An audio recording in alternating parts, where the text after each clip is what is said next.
This video is a follow-up to my critique of the Italian armed forces in World War II. The link is in the description if you want to check that one out. I am very conscious from some of the comments on it that I may have neglected one particular aspect, namely the contributing factor of Italian military leadership, or rather the lack of it. It is a legitimate criticism, so here are, as far as I can see it, the main officer shortcomings that contributed to poor Italian efforts in World War II.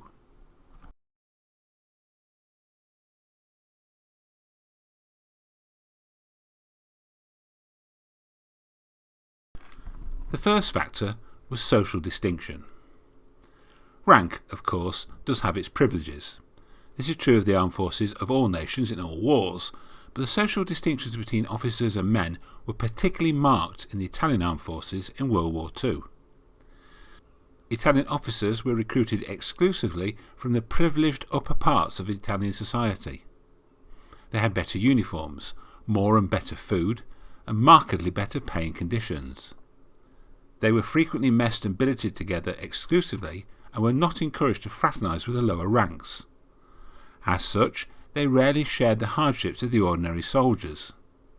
These factors combined to isolate Italian officers from the men they were commanding and bred considerable resentment among the rank and file. Nepotism was rampant. Officers were frequently appointed because of who they knew rather than what they knew, and political reliability to the fascist party machine easily trumped military competence. As in all organisations where favouritism plays such an extensive part in recruitment, there was a lot of factionalism, particularly at higher levels.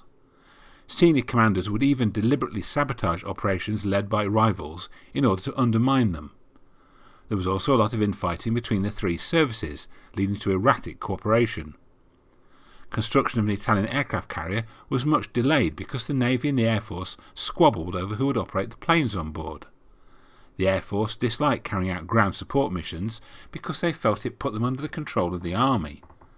The Army blamed the Navy for not doing its utmost to supply the North African divisions, and so on. It was almost like the Army, the Air Force and the Navy were fighting individual wars, to the detriment of the entire war effort.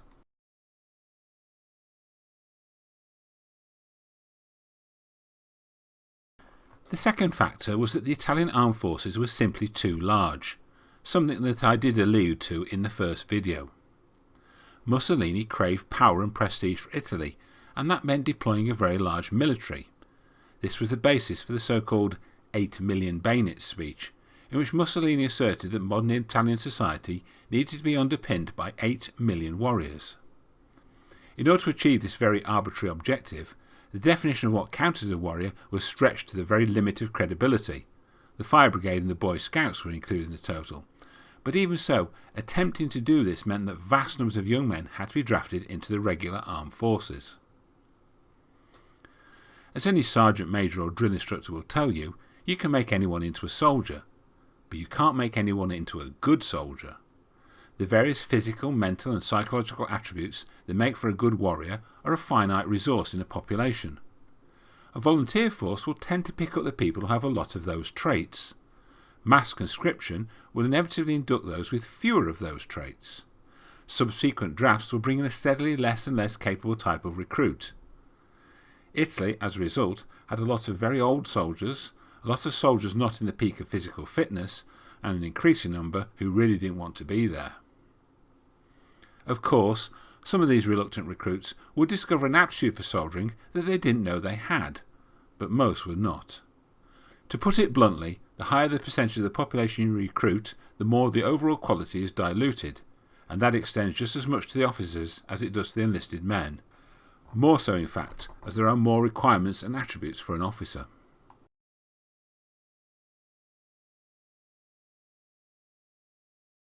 The third factor ties in with the second.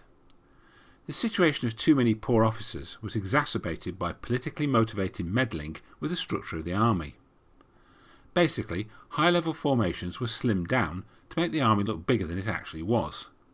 So, instead of having 2 divisions of 30,000 men each, there would instead be 3 divisions of 20,000 men. Why? Well, it sounds much more impressive for Mussolini to thump his hand on a table and assert that Italy had an army of 72 divisions. And Italy did indeed now have 72 divisions, 72 particularly small divisions, but of course the uninitiated would not realise that. Apart from the obvious reduced fighting capabilities of these new smaller formations, there was another disadvantage. The new structure meant that Italy had to find 50% more divisional commanders, and where are they supposed to come from? Well, there's only two basic ways it can be achieved. You either retain existing divisional commanders past retirement age, basically past their sell-by date, or more commonly you promote existing regimental commanders and backfill them with existing battalion commanders.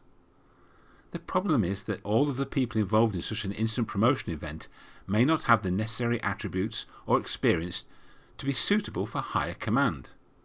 Again, some of them could and did rise to the occasion, but many did not.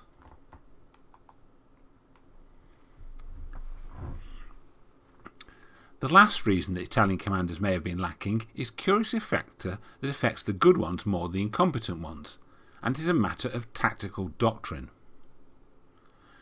Italian tactical thinking on land was a curious mix of French and German techniques. Developed during the late 1930s, the so-called War of Rapid Decision combined the French idea of control and massing firepower at decisive points, and the German idea of rapidly moving to contact, the stormtrooper idea. The problem was that these were exactly not the strength of the Italian armed forces. Control was difficult in an army that was always short of radios. Firepower of any kind was hard to come by. The Italians had a lot of very poor weapons, and the few good ones, like the excellent Beretta 30A submachine gun or the 9053 anti-aircraft gun, were in short supply. Even the highly efficient artillery arm, the Argilleria, was underrepresented compared to its foreign rivals, and its individual pieces were old and frequently outranged. As for mobility, Italian industry was so stretched they only managed to make about 2,500 tanks in nearly 3.5 years of war, and they never managed to get around to making armoured troop transports. They couldn't even make enough trucks and motorcycles.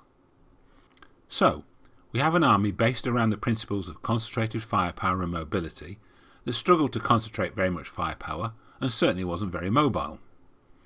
Competent Italian officers were acutely aware of these shortcomings. They recognised that the units they commanded were simply incapable of operating in the way they'd been structured and trained, and this made them overly cautious, waiting for extra resources that rarely arrived, instead of showing initiative, adapting, and having a go with what they had. This attitude can be seen most clearly in initial campaigns in Egypt, where with insufficient logistical support for a huge army, the Italian generals advanced only a few miles before digging in. They created a succession of static, isolated defensive boxes that were easily surrounded and then picked off one by one. The fascist regime, as are all authoritarian systems, appeared united and strong, but was in fact inherently inefficient. Italy's weak industrial and economic base made its failure in World War II almost certain, but the constant squabbling of a politicised and generally inefficient officer class guaranteed it. The conclusion from all this is not that all Italian officers were incompetent, far from it. The good ones were just as good as the good ones in other armies, although they had less to work with, but the bad ones were just as bad. The bloated fascist military had a much higher proportion of bad ones.